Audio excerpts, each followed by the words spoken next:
This envelope has been brought back to Ukraine after almost 100 years. Sealed with wax, it was preserved in a private collection until now. Inside the envelope is money that belonged to the chairman of the Directorate of the Ukrainian People's Republic, Volodymyr Vynnychenko. He emigrated in 1920.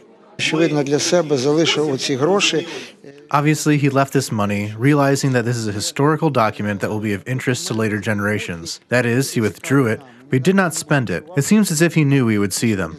The collection displays the proclamation of the Ukrainian People's Republic, the law on the state language of Ukraine, dozens of resolutions, personal documents, and letters of statesmen ruling during the fall of the Russian Empire. It was not easy to find such rarities, says historian Igor Hyrich. These artifacts have not been preserved. On the contrary, they're deteriorated, so it's very difficult to make such an exhibition. If you look at them, then you'll see that most of the private collections were brought from America. This is what we managed to take out during emigration.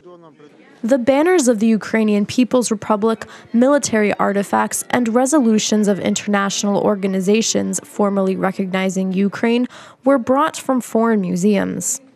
This exhibition is displaying everything in a new silent way. Artifacts speak for themselves. They tell what Ukraine's way to independence was, and it shows that the history of our state is long and deep enough, with various turning points. We have something to be proud of. There were different periods in our history. Of course, that period in 1918 should not be forgotten by anyone. I think this is relevant now, although, unfortunately, not all can be consolidated. The Ukrainian People's Republic existed for almost 3 years. The directory of the republic was weakened by the Bolshevik Revolution. This is a projectile used at that time during the bombing of the Kyiv-Pechersk Lavra in 1919. When German occupying troops were staying in Kiev, the government of the Ukrainian People's Republic was staying in the city of Fastiv. In fact, it means that the Ukrainian government was working while traveling by train. The Act of Reunification was also signed on board.